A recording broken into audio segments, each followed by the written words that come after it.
From the creator of the hit, in his own head at least, parlor series, The Left Can't Meme, where, ironically enough, he reacts to right-wing memes while offering absolutely no input worthy of note, Benny Johnson presents his next big project, a video where he reacts to people defending one of the worst films of 2026. And given how that category also includes Beauty and the Atheist, the Melania movie, and almost everything from Angel Studios, it should tell you something that the movie these right-wingers are defending that Benny is reacting to in this video is far worse than all of those movies combined.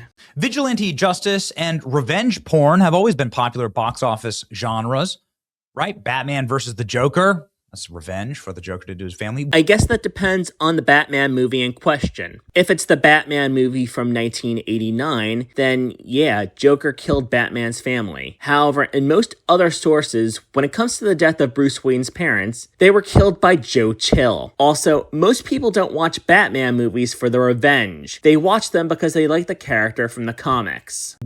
William Wallace in Braveheart. Revenge against the British Army and the violations of his family. Right?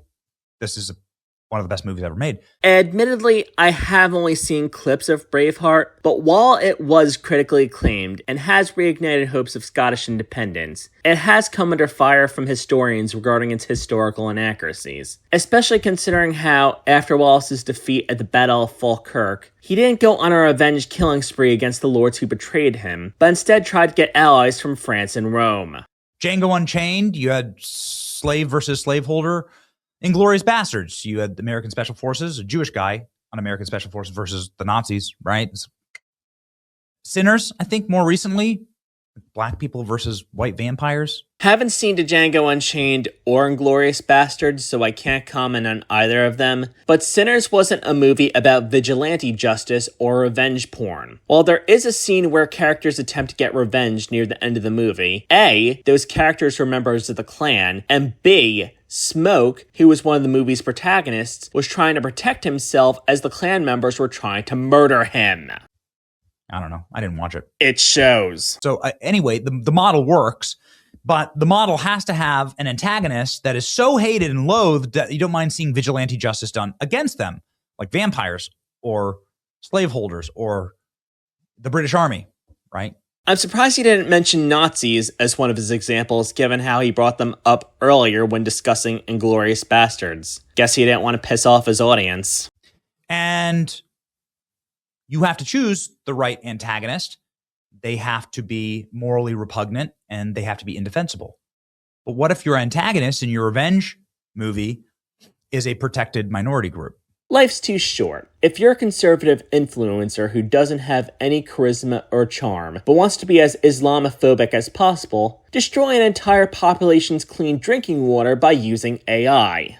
Which brings us along nicely to the state of modern Europe, where in a short few years, the amounts of sexual violent offenses have skyrocketed 100%, and rapes have skyrocketed 150% in 10 short years. What happened in those 10 short years? I don't know, Benny, but if I had to guess, it would probably be the fact that within the past decade, more sexual assault survivors have been coming forward with their stories, and unlike in the US, the authorities in these European countries have been taking these reports seriously. Personally, I think this is a good thing that more survivors are coming forward, but we still have a long way to go as many rapes and sexual assaults in Europe are still being unreported. Oh yeah, the foreign-born population of Europe skyrocketed and is now in some places over 50%. The vast majority of these foreign-born populations are from North Africa, Muslim countries. Nobody ever reports on this because you would be forced to report on some of the realities of the Muslim world and some of the teachings of the Quran about concubinage and so on. Ignoring the fact that demographic changes and migration have been taking place since, the beginning of time itself, Benny Johnson suddenly believing rape culture is a problem when Muslims are the perpetrators is pulled straight out of Black Pigeon Speaks' playbook. Even snakes are less discriminatory than the human race. Same people telling you not to talk about it are the ones who declare that we need to believe all women and protect all women. And then they're the ones also banning movies about this. Because Citizen Vigilante is a movie where the main character spends the entire movie blaming Muslims for the worsening crime rates in Europe and spends the last 15 minutes going on a killing spree. There's a reason why Citizen Vigilante, which is like a low-budget B movie, but starring a big-time Hollywood name, Armie Hammer, is the number one most talked about and buzzed about movie in the world right now because it follows vigilante justice against Muslim rape gangs. It's the most talked about movie right now because chuds will latch themselves onto almost everyone who shares their political ideology, even if that person just so happens to be Uwe Boll, the creator of some of the worst video game movies of all time. There have been tons of reopenings of cases and extra jurisprudence now that more people are talking about this. More people are describing the horrors that happen, like what happened in Hamburg, Germany in 2016. A group of teenagers, Muslim teenagers, gang raped a 14-year-old girl and received suspended sentences. If you look at what happened in Hamburg, where the rapist walked free without any penalty or coverage, and the media was like, oh, the poor perpetrators. There's a huge difference between hate speech and stabbing people in the neck. The facts don't matter. This is the director. And Uwe Boll decided, for his revenge fantasy against Muslims who rape white women, to cast Armie Hammer, a man who was blacklisted from Hollywood after he was accused by his ex-girlfriends of rape. And keep in mind, the women who accused Hammer of being a rapist were all white. And the Citizen Vigilante movie follows a man as he goes on a revenge spree against those who have been committing horrible sexual crimes and other crimes in the country of Germany. The film follows Mr. Hammer as Sanders, an ordinary man enraged by what he views as the breakdown of law and order. He decides to deliver vigilante justice to criminals and corrupt officials that he believes protects them. His targets are mostly, but not exclusively, migrants. The film opens with a mother being stabbed by migrant criminals in front of her son. What the Washington Times article, which, by the way, the Washington Times has connections to South Korea's Unification Church, that Benny Johnson is reading from fails to mention is, despite wanting to kill Muslim immigrants because he thinks they're living in Europe illegally and rape white women, Armie Hammer's character in the movie has been living in Europe illegally himself, making him a hypocrite. The movie was inspired by real events, has a German director, and has gone completely viral in my timeline. I went ahead and watched it. It's a gripping movie. But what was it about Citizen Vigilante that gripped you, Benny? At no point in this video do you bring up any of the things you like about the movie. Nothing about the acting, the cinematography, the plot, the action scenes. Nothing except for, this movie gripped me. Which can mean literally about anything. So now this movie is sitting at 95% with 250 ratings. I'm a week late to the train on this one, but the audience scores dropped down to 94. Recently, however, the critic scores were released, and they were far less favorable. Mainly because, besides being a far-right murder fantasy, as a movie itself, it's not good. Most of the film is just Armie Hammer going on tirades, while also having several scenes where he loads and reloads firearms. There's only 2 real action scenes in the movie, excluding the ending where Hammer murders the Muslim immigrants, and they're both poorly shot. There was a random scene where Armie Hammer whines about mold on the ceiling during a sex scene, and the colors are so oversaturated to the point that it felt like my eyes were bleeding just looking at it. Seriously, could nobody tone down the green levels in this movie? I just watched Citizen Vigilante. So much more radical than I expected. It's not a movie. There's no plot. It's an essay and a declaration of war against mass migration.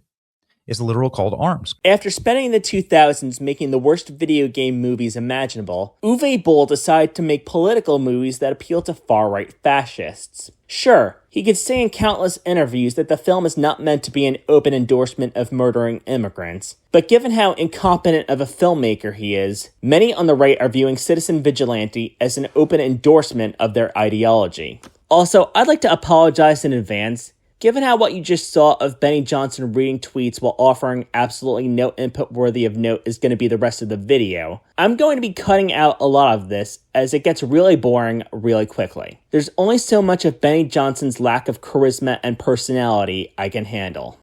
Germany has blocked the new thriller with immigrant non-white criminals. In Citizen Vigilante, the American in Europe hunts down foreigners because the cops won't. It'll be released in the U.S. tomorrow. It hit too close for German censors, and so they censored it. For those of you who don't know who Jared Taylor is, and I don't blame you if you don't, he's a white supremacist known for spreading quote-unquote scientific racism, which has nothing to do with science, but everything to do with racism, and the editor of the far-right news outlet The American Renaissance. In 2005, he justified his pseudoscience in an article where he argued that African Americans used Hurricane Katrina as an excuse to loot, rob, rape, and kill. And Benny Johnson just cited him uncritically. Banned video goes viral online. Citizen Vigilante is a riff on Death Wish. Germany refuses to give it a rating, effectively denying its release. Director of the film said, "It was a deliberate censorship decision. I hired lawyers to complain about it, but lost in a 6-2 vote, as I was told the film was inciting violence against migrants." And said, "Before any of you bedwetting loony lefties turn on me for saying I'm inciting hatred, it's a film. Films inspired by huge political failures that have absolutely nothing to do with me. I take no responsibility for it. I don't condone violence against innocent people." Tommy Robinson, who Benny Johnson is citing uncritically here, is lying. Yes, Citizen Vigilante is a film, but it's a film that has incited hatred. Countless films throughout history, including Birth of a Nation and Triumph of the Will, have incited hatred. If you pay attention to any of Armie Hammer's dialogue throughout the movie, almost every piece of dialogue is about how immigrants are responsible for worse crime rates and the authorities don't do enough to stop them. There's a poignant scene where Armie Hammer is interrogating a family. Traumatic integration. And he's using the buzzwords that are often used in European courts in order for Muslim migrants to get off heinous and medieval barbarian crimes, right? Like things that nobody should be allowed, nobody should be okay with it. Nobody should be okay with the amount of rapes and the increased sexual violence in Europe. Why does nobody talk about this? It's sickening. This is one of the few times in this video where Benny Johnson actually shows emotion and seems genuinely angry, as the rest of the video is just him reacting to tweets while providing no input worthy of note. Like I mentioned earlier, Benny Johnson suddenly starts believing in rape culture as soon as Muslim men are the perpetrators. In any other circumstances, if a woman came out and said she was raped, he'd accuse her of lying and have her jump through numerous hoops to have her relive that traumatic experience, only for her to not be believed anyway. Are these the values you're teaching your children? He calls out the imported victim-blaming culture directly. This is the scene that got Citizen Vigilante banned. Fun fact, even the actor who played Yusuf, one of the rapists who Armie Hammer kills in the scene, went on record to say he hated this movie and felt how it misrepresented his culture. While I personally would have said no if Bull asked me to act in one of his movies, or at the very least looked more into the role before accepting, I get it. If you're a struggling actor who is just starting out while living in our capitalist system and you need money just to survive, you'll say yes to any role you're given. As for his claims that his culture has been misrepresented, he's not wrong. Whenever we see Muslims on screen in this movie, or whenever Armie Hammer's character talks about Muslims in this movie, they're based on Orientalist stereotypes that have been propagated since the Crusades, but have only gotten worse since 9/11. Laws are meant to protect the victims, not the perpetrators. And then he looks at the judge who let 6 boys walk after gang raping a 14-year-old girl.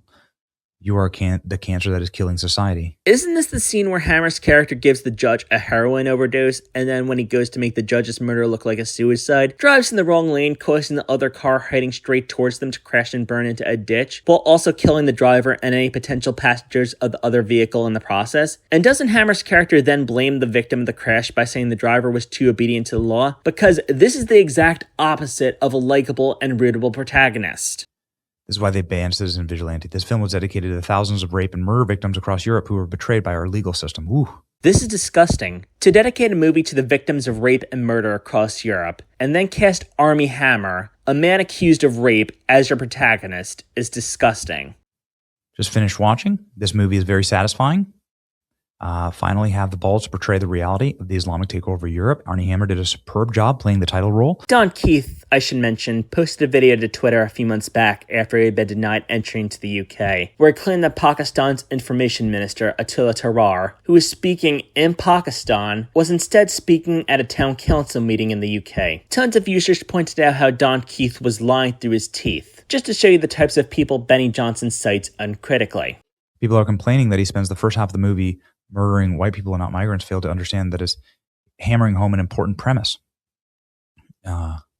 Hang the traitor before you shoot an enemy. The main criticism I have of the first half of the movie is that nothing happens. Aside from Hammer's call to violence against Muslim refugees, barely anything happens in the first half of this movie. And when we do get action scenes, they're poorly shot, including the scene where Hammer's character kills some racketeers that use the same seizure-inducing strobe effects found from Bull's Alone in the Dark adaptation, and the other having the SWAT team just standing there in an open room as they're gunned down repeatedly while random slow motion happens. That's really, it's creating a lot of commentary online. This is the director. I have on Rotten Tomatoes 92% fresh.